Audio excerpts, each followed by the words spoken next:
Hi growth seekers, I'm Dr. Pam, and today I'm diving into that popular reality show Love is Blind, episode 3, but with a twist. I'm going to be reacting to the dynamics between the couples, but in a way that I'm going to be unpacking what might be really going on beneath the surface and pointing out teachable moments so that they are helpful for you. And I'm going to end this with some green flags from Ashley and Tyler, if you're familiar with them, that all of us can learn from and apply in our relationship. So let's just dive right in. I just want to briefly start with Taylor and Garrett as they meet for the first time in person. If you watched my first and second video for Love is Blind, you know that I really like this couple and hope that they make it to the altar and beyond, because they have done so much important and necessary work to build a foundation in a relationship. Taylor, Morgan Krause, will you marry me? Absolutely. Good. Yeah. Is it weird to see my face? It's super weird. Did you have any guesses of what my race would be? No. It doesn't. Yeah, but I think it's like, it's amazing. I can't even begin to imagine what that must feel like, falling in love with someone you have never seen in person and then meeting them for the first time in a stage setting with cameras, knowing millions of people are watching. Honestly, my initial reaction was, oh no, they are just not feeling for each other. But then I noticed something. They leaned into what they had built in the pods. I love how she answered the marriage proposal with the same words that she used in the pods. Absolutely. And I love how he checked in with her, asking if it was weird seeing his face, and she answered authentically, saying it's super weird. And their deep conversations from the pods continued, like when she asked, did you have any guesses about my race? Or when he said seeing each other was strange, and she agreed. But then she added, but I think it's amazing. This honest question asking, checking in, and supporting each other dynamic was exactly who they were in the pods. The insight here is this: authenticity and curiosity build connection. So lean into honest conversations, ask thoughtful, curious questions, and check in with each other just like this couple did. Okay, so let's move on to Marissa and Ramses. Whatever, like the news got out about voting and everything. I really like you, and I do want to continue connecting with you. I just need that reassurance every once in a while. I just want to hear from you that you're still I guess not still into me, but I feel very strongly for you, and so I am obviously wanting to keep this connection open and keep exploring that over the next couple of days. Ramses discovered that she was connecting with another person, and I can only imagine how hard that must be. So I think it was important for him to address it directly. He handled it in an honest and mature way. And what stood out was that he shared with her that he did not want to dwell on it, but instead he wanted to focus on continuing to build their connection. And he puts his need right out there by telling her that he needed some reassurance that she was still interested in building that connection with him. That was perfect. And she did reassure him that she was still interested in building on their connection over the next few days, and they dove right into doing so. The insight here is this: it is so important that you are direct with what you need from another person.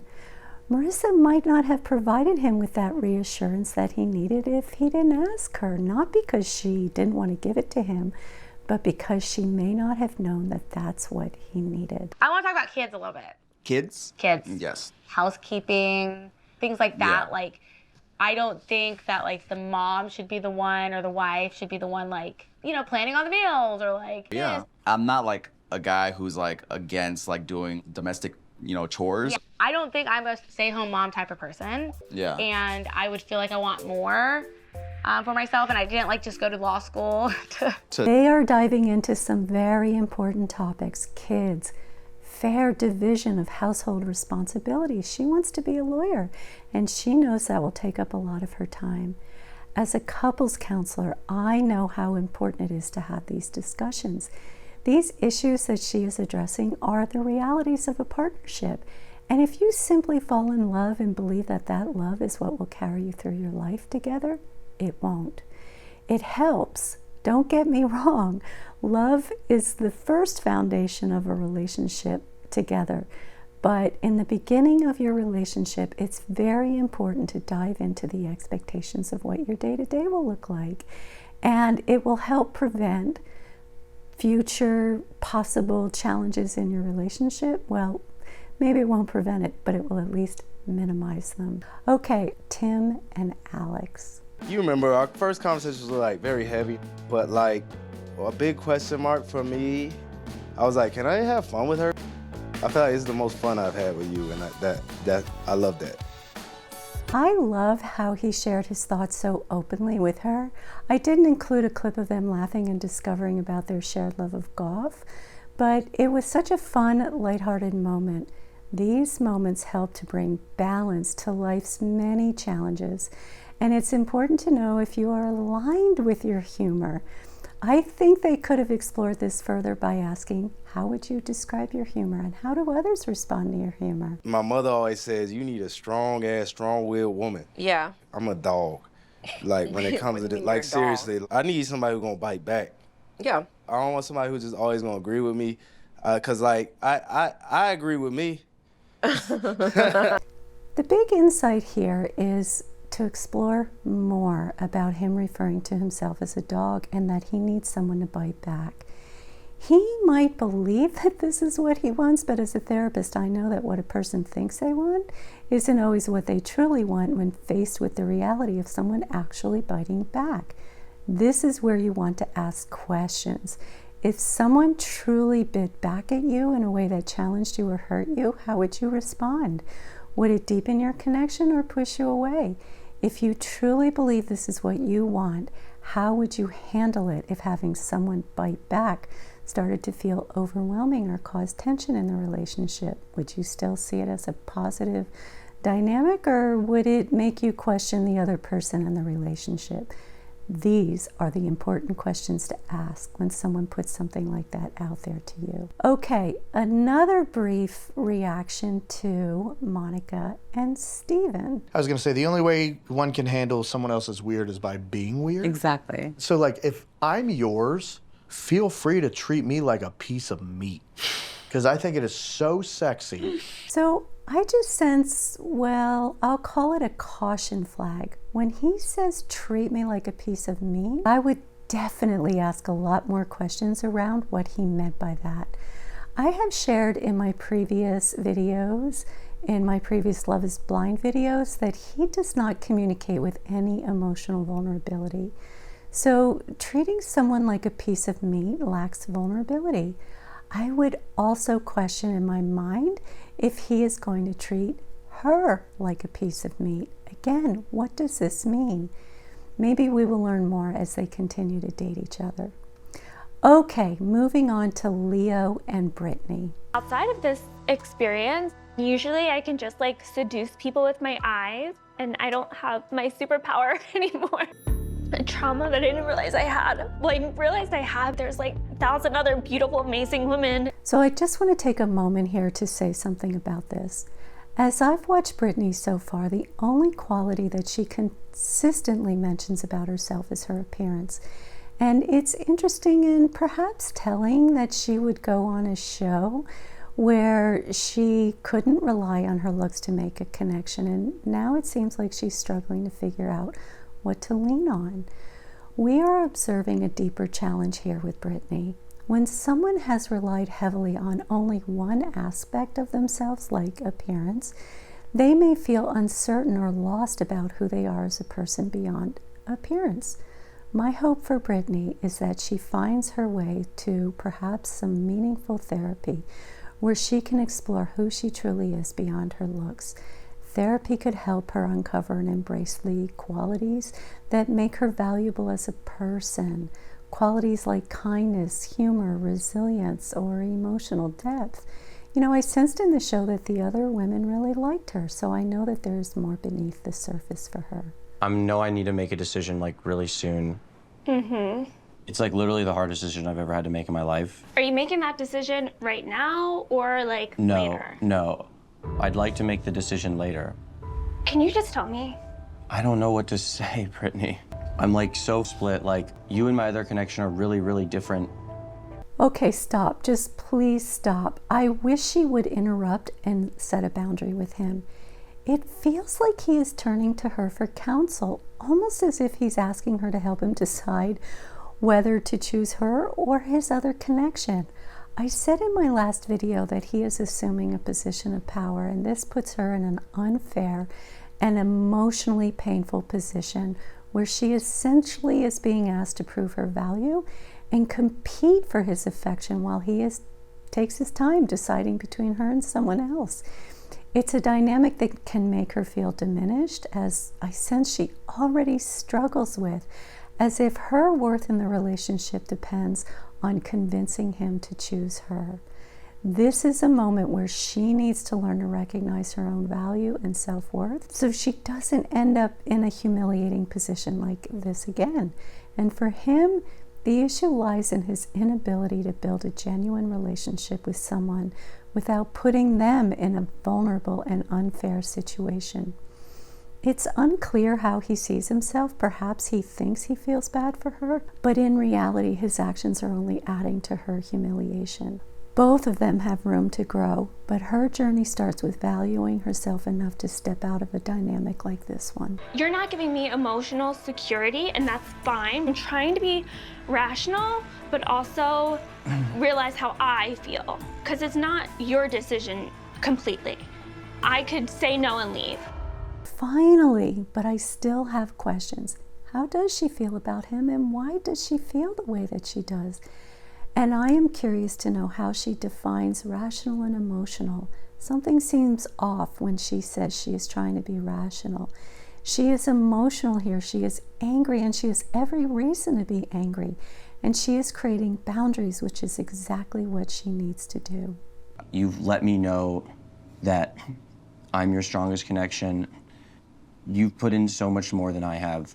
I'm really scared that, like, if I give you all this, like, validation and, like, how much I care for you, it's like, it's almost like, and then I'm, like, afraid that, like, God forbid if I make a decision and it's not you, like, you're even, like, more hurt or something. Once again, he is turning to her for emotional support, which is so deeply unfair. When he says she has put in more than he has, what does he actually mean by that? She needed to ask him that question. He claims that he doesn't want to hurt her by validating her and ultimately not choosing her. But here's the issue. By putting himself in a position of power and control, he is already hurting her. He's making her carry the emotional burden of his indecision while failing to consider how his actions are impacting her. And on top of that, the two of them are not having any meaningful conversations to learn more about each other and figuring out if they are truly compatible. This isn't a date. It's starting to feel like a therapy session. He's putting her in the role of therapist, asking her to help him make a decision that he says will have a big impact on his life. But what about her life? Is he even thinking about how his behavior affects her and her emotional well-being? You're literally the sweetest person. Yeah, it's and you actually know that. getting annoying. Can I just, like, tell you all the things I like about you? Why I can see us having a life together? Like, I know that you are not just, like, some sweet girl who's, like, la-di-da-di-da. Like, maybe, like, that's how you're perceived, maybe because of your voice. Like, why can't I just have a fun date with you? Why do I have to have this, like decision-making date? Okay, how many times has he brought up her voice in the episode so far, and not in a complimentary way? And as he continues his so-called compliments, they come across as manipulative to me. He knows that she's angry, yet he's trying to hold on to her until he decides what he wants. She nailed it when she said, "Why can't I just have a fun date with you? Why does it always have to be a decision-making date?" Bingo, that's the heart of it. But the bigger question is this: why doesn't she end it? What's keeping her in this dynamic when it is clearly not serving her? Here's my advice for you, Brittany. As difficult as this is going to be, wait a teeny tiny bit longer, because I need to have one final conversation with my other connection. What do you want our night date to look like? I want to have fun. Okay, that's my promise to you tonight. I'm gonna have a surprise for you. A surprise for me? Yeah. Mwah. Oh no, I'm almost at a loss for words here. He is actually giving her advice to wait for his decisions. And those kisses at the end felt blatantly manipulative, as if they were meant to keep her hooked and maintain his sense of control. Even the promise of a fun date together seems like a tactic to hold on to his power in this dynamic. The real issue is that I genuinely believe he is oblivious to how hurtful his behavior is. He has a massive blind spot. He likely believes that he doesn't want to hurt her, yet his actions are causing harm in one of the most humiliating ways possible. That said, this situation is not entirely on him. Like I said before, both of them have growth work to do. She needs to recognize her worth and create boundaries and step out of this dynamic, while he needs to develop self-awareness and learn how his actions affect others. You sent me your blanket? I did. Okay. I love it. Oh my God, so. This is the best surprise of my life. This makes up for everything. You could do no wrong in my own. Her expectations seem to be set far too low if she feels like that small gesture makes up for everything. It's important for certain reasons that I know what type of rings you like. I will only tell you if you only are asking one person. I was gonna bring it up with both of you or none of you. Why both or none? That makes no sense to me. I get not wanting to answer it, and I don't dock that against you at all because I'm split. He quickly dives right back into the decision-making dating mode. Now, Leo, I'm really trying to understand here because I never want to be unkind to anyone, but help me out. Why would you say that you won't dock her for not answering a question about what kind of an engagement ring she might want if you decide to choose her for your wife? What does that even mean? To me, again, it comes across as if you're entirely comfortable being in the position of power, regardless of how it impacts another person. I don't like this at all. I kind of just want to leave. You can go because I can't stop you, but like, obviously I want you to stay. I know it sounds cheesy, but like, I'm here with you. Like, Yeah, but in 2 hours, you're going to be there with someone else. it's like part of this experiment. And I know that's really tough to hear. What do you think I would want? Well, we're gonna start with vibe. I think you want a big rock, but still a simple design. Yeah, I do. I really wish she would have walked away, but she was pulled in with the idea of a diamond ring, I think.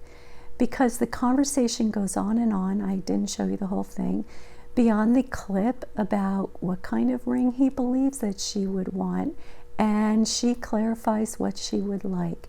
And she feels that he knows her because of the kind of ring that he believes she would like. That's not knowing a person.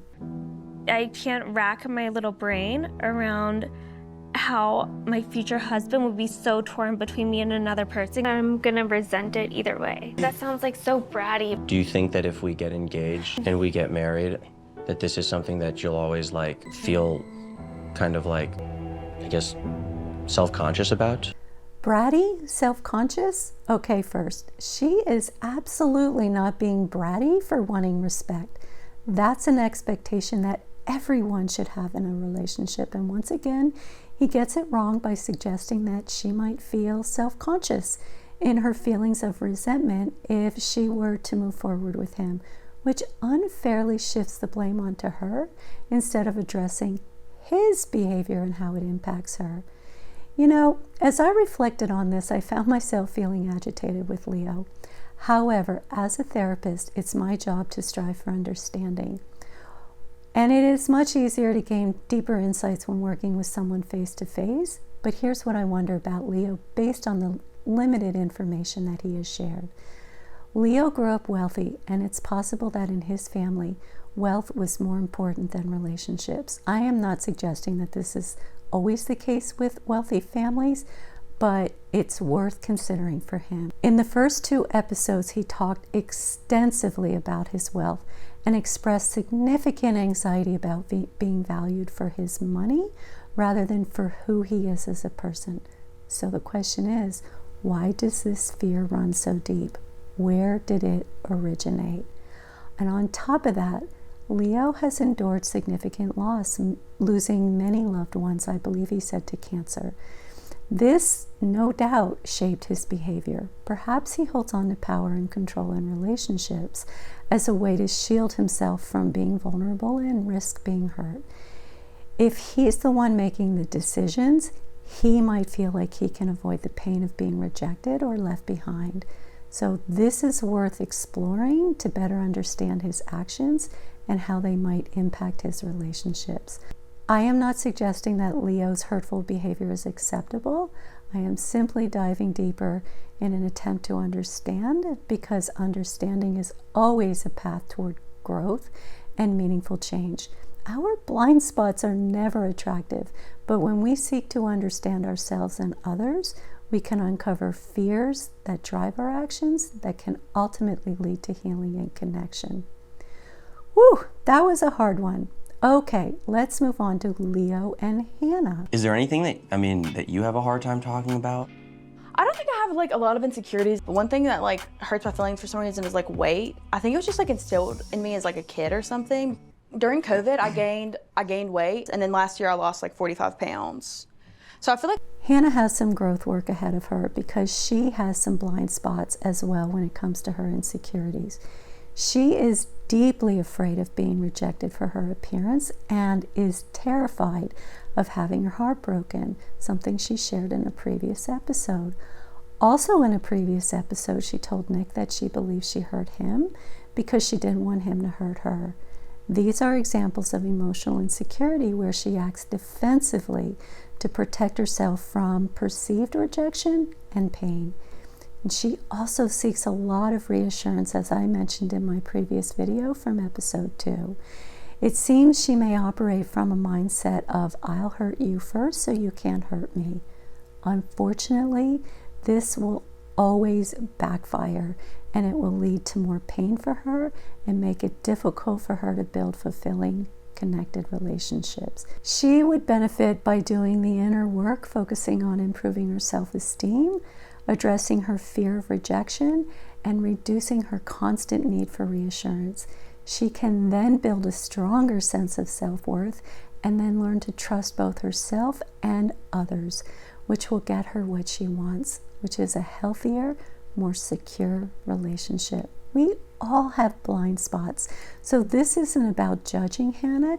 It's about using her experience as an opportunity to reflect and learn, helping us grow in our lives. I have really, really strong feelings for you. A big part of falling in love is saying those magic words.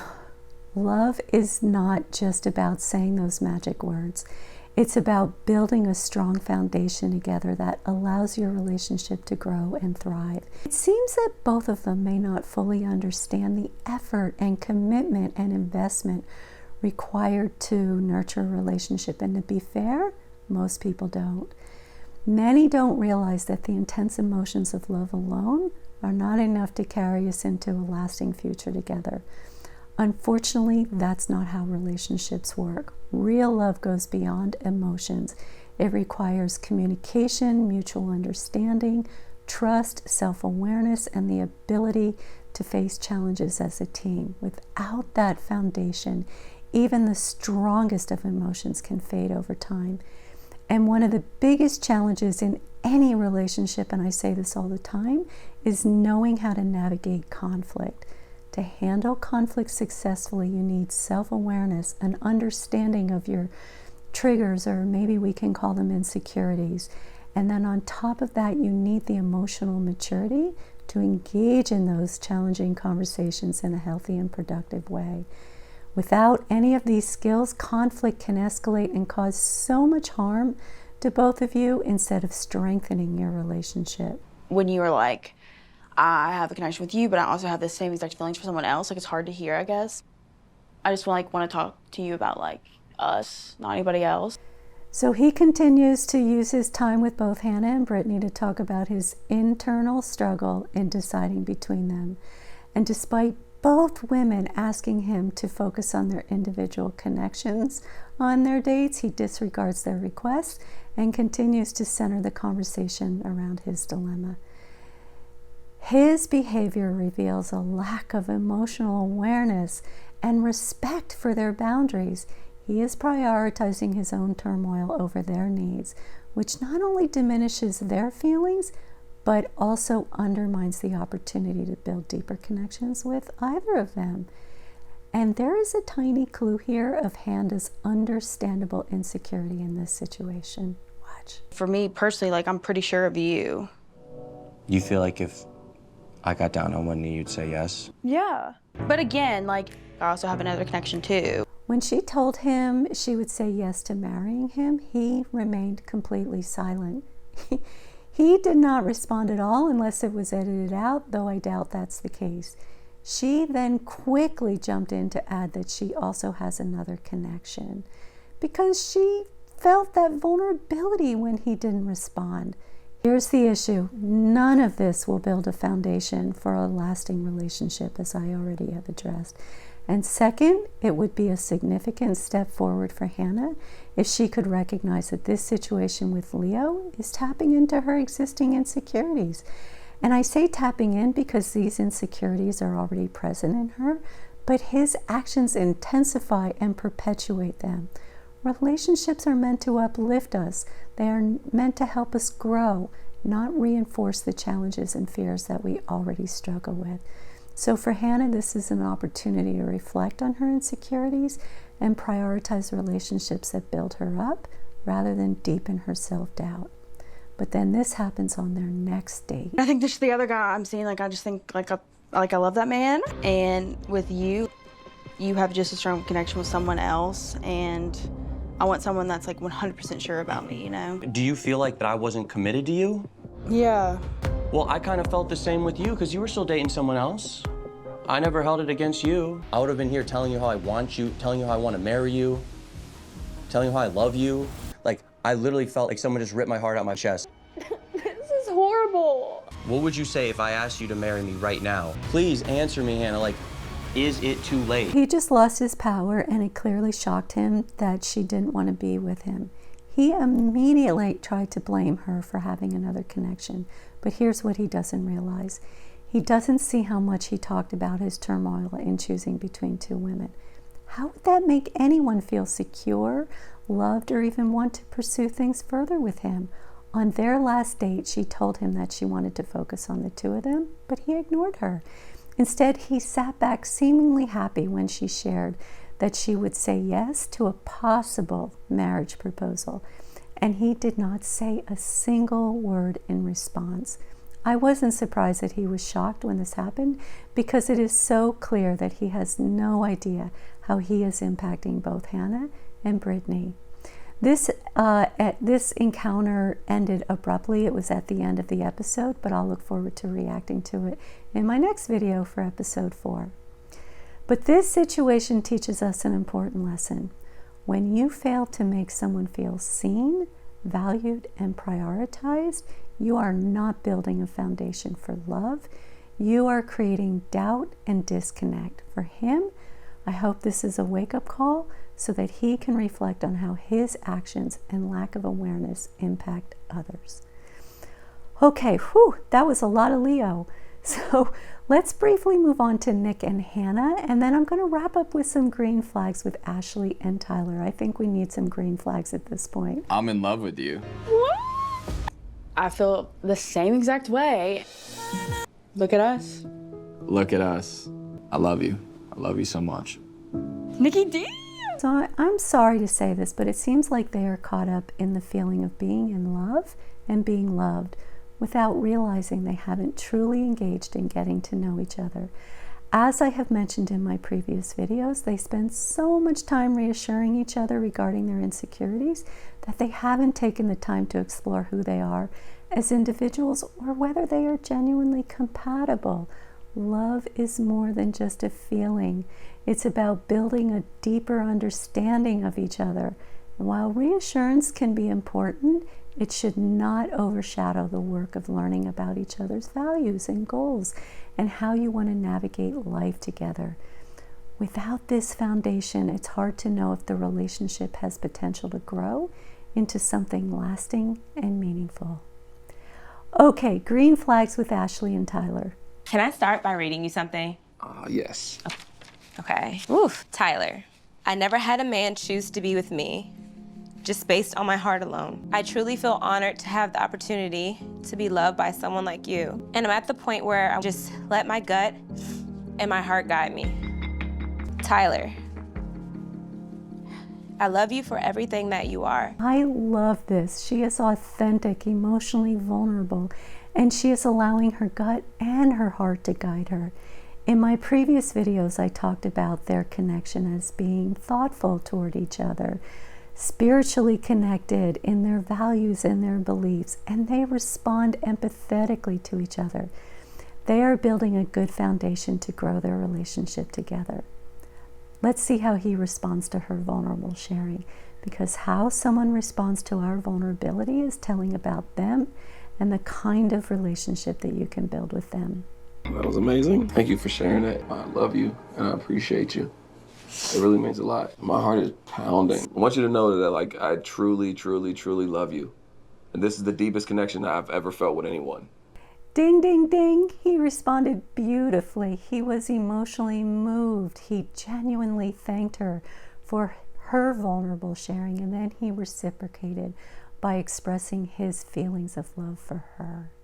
You are the most beautiful person on the inside that I've ever met. You're such a graceful person who deserves love as well. I love you so much. Ashley, will you marry me? I would be honored to marry you, Tyler. This chokes me up. I can feel their love. It is heartfelt. He shares with her all the things that he values about her, and both of them are so deeply moved by each other. Okay, let's watch them meet in person. I've chosen Ashley to be my wife because she makes me feel safe. She makes me feel at home when I'm not at home. She lets me cry. Okay, sorry, the reveal is next, but I had to comment on this. I love this. She makes him feel safe. He feels at home with her. And when he says she lets me cry, what he is really saying is that she supports him in his vulnerability. Such a great foundation. Hi. Oh. Oh my God. Oh my God. Oh, my heart. Look amazing. Thank you. Jeez. I love this. I love you. I love you. I do.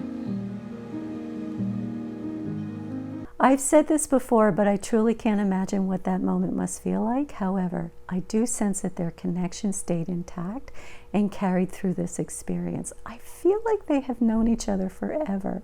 I'm excited to see where their relationship takes them. Okay, that's a wrap on episode 3. I really enjoyed sharing these teachable moments with you, and I do hope that you found it helpful. I can't wait to dive into episode 4, so be sure to come back and check it out.